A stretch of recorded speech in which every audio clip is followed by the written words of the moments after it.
In the last 24 months, one of these crypto strategies has made me over $200,000. Another one of these strategies has lost me $80,000 in a single weekend because I was a complete idiot and had to learn the hard way. Today, you're getting my honest review of my 4 crypto yield streams I've been experimenting with, the good, the bad, the ugly, and what's been actually working for me so far. If you guys have been following me for a few years now, you know that I'm really into trying to find all the get-rich-quick schemes that actually work. And over the years, I've tried a lot of these schemes out. Often they're on the bleeding edge of crypto. They're super, super risky. And I've learned a lot about what works, what doesn't, and like 1,000,001 different ways to spot a Ponzi. And with some of these experiments, like airdrops, I was able to make over $100,000 one year. With other of these experiments, like Luna, I watched $150,000 evaporate in less than 24 hours. To be fair though, with that one, I started with $760 and it turned into $150,000 over the course of about 2 years. And along the way, I did take out around $20,000. It still really sucked though to watch $150,000, which is basically a small house, evaporate in 24 hours. And these days, I'm still at it. I'm still trying to find all the unconventional ways to make a ridiculous amount of money on the bleeding edge of crypto. And these are my current 4 strategies that I'm testing out. Some of these are super boring and you've probably heard of before. Some of these I can guarantee you've probably never heard of before. Okay, starting off with the classic one I'm sure all of you guys have heard of, but I'm doing some kind of unique things within this category is staking. The first couple are kind of boring and I'm just gonna go through them really quick. First off, there's Akash. I earn about 10% passively staking on Akash. I only do this one because I already hold AKT tokens. So if you hold AKT tokens, obviously you should be staking them, earning that 10% passive income annually. After that is WINR, and anyone that's been staking in WINR, you know that like as of late, the yield has been abysmal, but for like the first 2 months that I was staking in WINR, the yield was absolutely unhinged. I was making like $1,000 to $2,000 a month staking in WINR. In total, I've made around 8K staking my WINR tokens, but for whatever reason, after those first 2 months, like the yields just fell off a cliff, and now I make like $100 a month doing that, and which is better than nothing, but it certainly isn't worth going and buying WINR tokens to go and do this. Following that is kind of another boring one, but after that, I swear I have a really cool one, and that's just staking POL. And this one's just, I already hold my POL tokens, so it just makes sense to stake them. The yield's like 2 to 5% annually. It's nothing crazy, but the reason I stake it is because I stake it for airdrops. Even though airdrops are not really a meta right now, that was like 2023 and 2024, you could make stupid amounts of money doing absolutely nothing from airdrops. These days, airdrops are not nearly as lucrative. Still, there's quite a few upcoming airdrops to POL stakers that, you know, maybe they work out, maybe they don't. That plus the yields, it makes it worth it for me to stake my tokens because I'm already planning on holding those tokens anyway. After that is Persona. And this is a really weird one. I can guarantee most of you guys, unless you watch my videos, have never heard of. I went and bought a bunch of these Persona NFTs, and if you stake the NFTs, you get this thing called UNA tokens, which maybe that sounds stupid to you, maybe not, but for me, it was a no-brainer, and I'll explain why in a second. First off, in total, in my first wallet, I've made around $7,000 from staking my Persona NFTs, plus around $3,000, $3,400 unclaimed currently. In my second wallet, I've made around $8,600, plus I have around $5,000 unclaimed. In total, it's close to $24,000 that I've made staking these NFTs, which sounds really amazing, obviously, but I have a lot of these NFTs, and so that's kind of the catch-22, is that I'm staking around 151 of these NFTs, which is a ridiculous amount of these NFTs to hold. Per NFT, it's around $160 that I'm making annually, but that's obviously at the current prices of UNA. If the price of UNA were to double or triple, then the amount that I've made would double or triple. What makes this a no-brainer in my mind is the NFTs themselves are around $318, meaning basically today you can buy these NFTs and within 24 months, you paid off the NFT with the tokens you're staking, and that's not even accounting for the UNA token going higher. So if the UNA token went higher, you could pay it off a lot sooner than that. And I still get the resale value of the actual NFT itself in the collection over time. So if this collection ends up doing well, now I've already paid off the collection with via staking and getting the UNA token, but now I can also sell the NFT if it ends up appreciating and going really high in price. I know for some of you guys, you think that's just stupid and maybe a long shot, and maybe it is, but the risk reward ratio with the staked UNA tokens to me just, again, made it kind of a no-brainer play. And honestly, I do think NFTs are going to have a comeback. I think NFTs are like Lambos and Rolexes, etc. They're a flex item that people only buy when they're really rich, when they have made a ton of money from the market. So we're not at that stage, but I think when alt season hits, NFTs are going to make a comeback. Okay, all of that is just staking, and that's just the first yield stream opportunity that I'm talking about. The second one that I'm talking about is Stoic Meta. And if you've been around for a while, you've heard me talk about Stoic Meta for a long time. I originally tried the original Stoic bot. It kind of sucks, to be honest. I made money when the market was doing really good, but then I lost all that money when the market wasn't doing. Well, actually, that's not true. I ended up selling it and then putting it all into alts. So I guess maybe it could have kept doing well. It just didn't seem like it was doing that well. And so the original Stoic bot, I was like, you know what, screw this. I'm going to put my money into alts. Ended up making a lot more money that way, and didn't really touch it for a long time. Then they came out with the Stoic Meta strategy. They had all these like crazy stats and stuff that was going to like just absolutely dominate. So I was like, okay, well, I guess I'll try it and I'll see how it does. Because you never know. Unfortunately, because I'm based out of the US, I wasn't able to try it because you have to have a Binance account. The team ended up reaching out to me and offering to put $30,000 of their own money into the Binance account, and anything it made over $30,000, I got to keep. Obviously, I said yes to this because I would have been stupid not to say yes to this, and I'm allowed to say whatever I want. Anyway, that was literally at the most perfect time of all time. That was like January 2023, right? Basically when the market had bottomed, so like kudos to them for absolutely nailing the most perfect timing possible. That strategy basically puts most money into Bitcoin, and Bitcoin basically went up only from that point. And today that $30,000 is worth $234,519. So I made a clean $204,000 plus 19 cents with the Stoic Meta strategy since January of 2023. Now, obviously, some of you guys who are smart are probably wondering what would the difference be had I just stuck that money directly into Bitcoin. And I have done the math. I do this every time I do an update on it. The difference would be that if you just stuck that $30,000 just into Bitcoin, you'd today have $202,895. So basically made an extra $32,000 by doing the Stoic Meta strategy, which is pretty good. I mean, that's an extra, like the initial amount that they put in on top of what I would have made holding Bitcoin. So I'm pretty happy with it.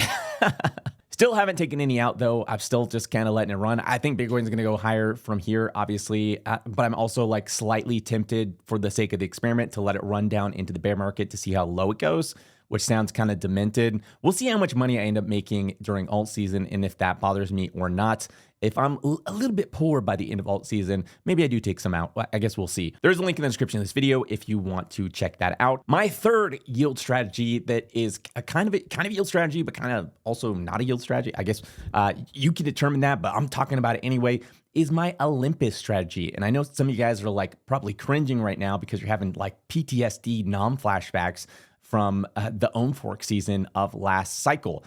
Olympus is still around. A lot of people don't know this, but they've actually been crushing it. They still have a $200 million treasury that they're sitting on, and they're doing all kinds of really interesting things with the protocol. I honestly think that, and it's going to sound stupid to some of you guys, I honestly think they're like one of the smartest teams in crypto. I think they're vastly, vastly underrated, and it's absurd. They're kind of almost in some ways the first treasury strategy. Okay, so we have all the MicroStrategy and Tom Lee's treasury and all these different treasuries that are popping up for Bitcoin, ETH, etc.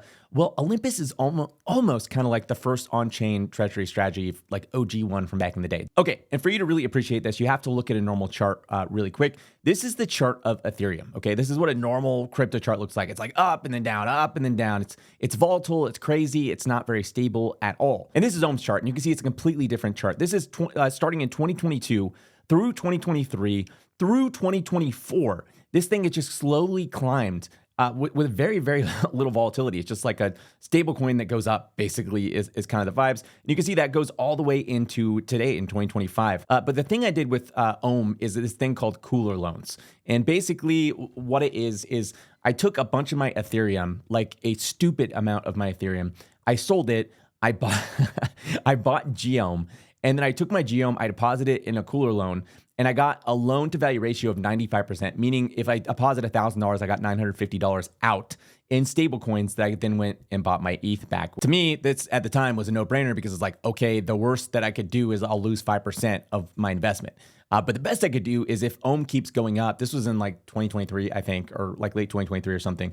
If Ohm keeps going up, then my Ohm will appreciate at the same time my ETH appreciates. I know this is kind of hard to understand, but basically it's like my money was in two places at that point. I took my initial, say I had $100,000. I stuck that into Geom, so I have $100,000 in Geom, and then I could take, 95,000 out in stable coins and go back buy my ETH. So now I have effectively $195,000 where I start out with 100,000. That's not the exact amount I put in, but you get the general idea. And since doing this, in just my appreciation of my geom, because again, when I saw this, it just felt too good to be true, too good to pass up. Okay, it was just a very obvious play to me at the time, so I played it in size. I took a lot of money and put it into geom.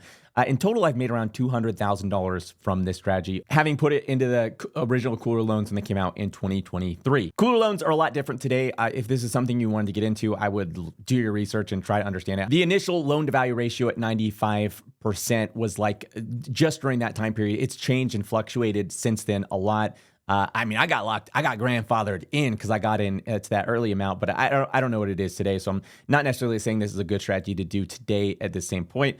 Just kind of highlighting a play that I have done and, maybe showing you guys that there are plays out there like this if you keep your eyes open and, you wait for them. And the final strategy that I've been testing out or playing around with that is perhaps maybe going to be the most lucrative strategy that I've ever done, at least I'm hoping so based off of initial testing, is trading on Hyperliquid. If you've never heard of Hyperliquid, it's basically on-chain leverage, maybe the single most risky thing you could possibly do with your money if you don't know what you're doing.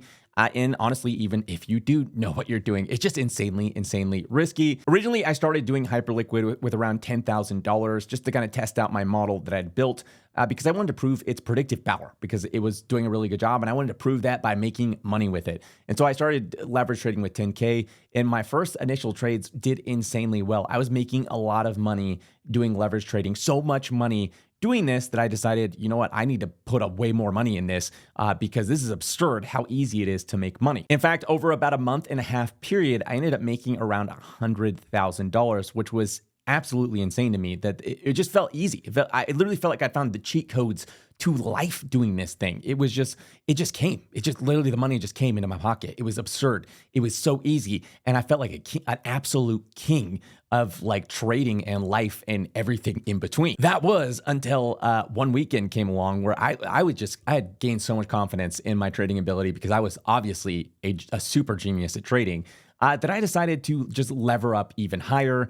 I decided to set my stop ridiculously wide because, I never lose. I never lose with these trades. So I set my stop loss ridiculously wide because I was like, that thing's not going to get tagged. And boy, was I wrong. Within a single weekend, I lost a little over $80,000, just like that. Within a single weekend, it just like evaporated. And it wasn't just one trade even. It was like multiple trades of just like back and forth. And I just kind of like spiraled out of control. After that first loss, it's like my entire mental state broke. And I just started like revenge trading, doing everything you're probably not supposed to do as a trader. I did all those things. And it ended up losing around $88,000 in a single weekend, which to be fair was just 100% my fault. I stopped trading with my model. I started trading on just my gut feels. I set like crazy wide stops. I stopped following all of my rules. I just became so confident in my own trading ability after having just raked in so much cash that I thought I was just a genius. And, I had to learn, the market had to slap me upside the face and be like, no, actually, to humble me back to the level where I started, respecting the game. But I didn't give up. I learned my lesson the hard way, came up with some really solid rules, stuck to those rules mostly. Leverage trading is stupid hard, actually. Having done this, I have like a lot more respect for people that actively doing this because the level of like psychological sabotage that happens in your brain is unhinged. You have to be like so disciplined with these things to like really dial it in and really do what you're supposed to. So I came up with some super solid rules, stuck to those rules, started trading my model again. I've gotten back up to where I'm now up a little over $30,000. I'm keeping it safe. I'm keeping it simple. And I'm just going to keep it like consistent for a little bit and kind of see how it ends up panning out. But I have never made money easier in my life than doing this leverage trading. And I'm hoping it wasn't a fluke. I really do feel like this is like some sort of, there's something here. Okay. There's a way to make a ridiculous amount of money here. And if I just learn a little bit more, maybe I'm deceiving myself. I don't know, but this is something I'm going to stick with because I've never, ever had money fly into my pockets faster than doing this thing. And it feels like if I just tweak the rules and get my strategy down, that it'll just like continually print money. Maybe I'm stupid. And maybe I just do need to learn this the hard way. We'll find out. But in the meantime, I am having a ridiculous amount of fun trying it. I did come up with like a new rule for myself where I have like a 1 to 2.5 RR. Basically, like I risk 3% of my capital in order to make at least 2.5% of that, or at least 2.5 times that back. Basically, if I'm risking $1,000, I need to make $2,500 minimum off of each trade. It basically makes it so that I could literally lose 7 out of 10 trades and I still come out profitable. If you're interested in checking this out, maybe first come up with a rule set and like go learn a little bit about it before you do. There's a really great book that I'm reading right now about it called Trading in the Zone. I would recommend anyone before you get started, read a book like that, probably play around with like $100, $50 or something. So you kind of get used to it and learn how this thing works. But if you do start doing it on Hyperliquid, there's a link in the description of this video. It's an affiliate link, but you do absolutely want to sign up with an affiliate link if you use Hyperliquid because you get a discount on your trading fees. And this is something I had to learn the hard way. I did a lot of trading without using like a sign up link, and it cost me a lot in fees. But if I'm being totally honest, this probably isn't for most people. This is super, super, super risky. And if you're curious about seeing my entire portfolio, or you want to see every time I buy and sell various tokens, as well as different weekly video market updates, currently the Obsidian Council is closed to new members, but you can sign up for the waitlist in the description of this video. As always, none of this is investment advice. None of this is me telling you to do anything with your money. I'm obviously not your financial advisor, and you should always do your own research. If this video is helpful, make sure to hit that like button. And if you want to see more videos like this, make sure to hit that subscribe button and the little bell next to it to be notified each time I release a new video. Thanks for watching, and I'll see you next week.